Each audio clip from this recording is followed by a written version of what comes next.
అక్కినేని నాగేశ్వర గారితో వర్క్ చేసేటప్పుడు ఆయన మిమ్మల్ని తిట్టారని ఏంటి అది? ఒకరోజు షూటింగ్లో 6 తర్వాత వర్క్ చేయమని అడిగాను నేను. నా ఏజ్ ఎంతో తెలుసా నీకు? 70 ఏళ్ళు.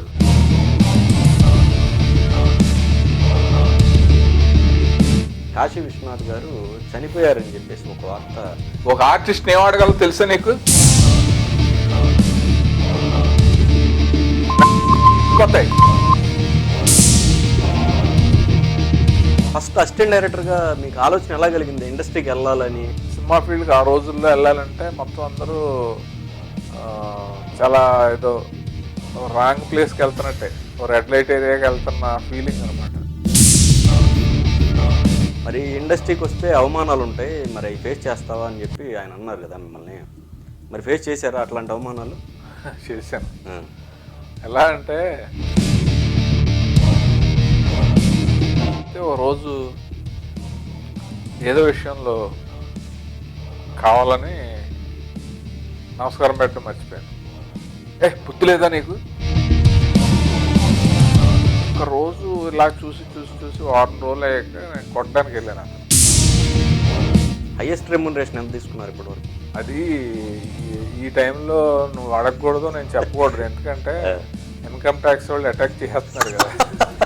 అందువల్ల ఆడదాని వయసుని మగోడు రెమ్యునరేషన్ చెప్పకూడదు అంటారు. అంటే ఇప్పుడు మీరు నటించిన వాటిలో బాలకృష్ణ గారితో బాగా ఎక్కువ సినిమాలు చేశారు కదా, ఏంటి మీ ఇద్దరి మధ్య అనుబంధం ఏంటి? అంటే బాలకృష్ణ గారితో ఫస్ట్ నాకు పరిచయం 1985లో.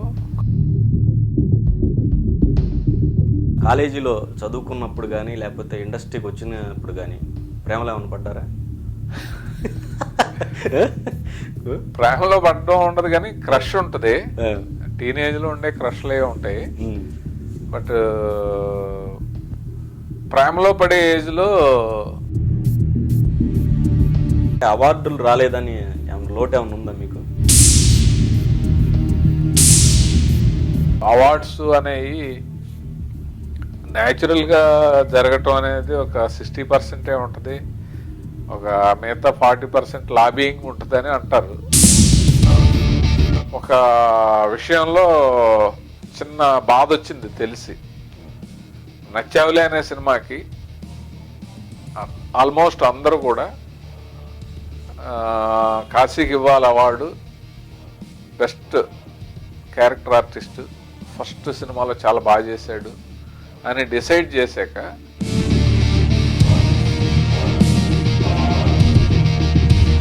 పెద్ద నోట్లు రద్దయ్యాయి. ఇండస్ట్రీ మీద ఆ ప్రభావం ఎలా ఉండబోతుంది?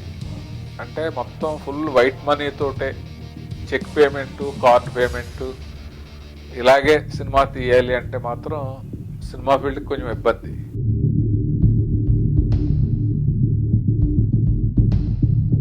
ఒకవేళ మీ చేతి దాకా వచ్చిన అవకాశం ఇమీడియట్గా మీరు కాదనుకొని ఇంకొకరికి వెళ్ళింది, ఇలాంటి సందర్భాలు చాలా జరుగుతూ ఉంటాయి. సో ఇప్పుడు మీ కెరీర్ పరంగా చూసుకుంటే మీ జర్నీలో చాలా జరిగినాయి. ఒకసారి నాకు అది గుర్తు కూడా లేదు, ఈ రోజుల్లోనే ఒక సినిమా ఉంది కదా, అవును, మారుతి గారు. ఆయన మా ఇంటికి వచ్చాడంట.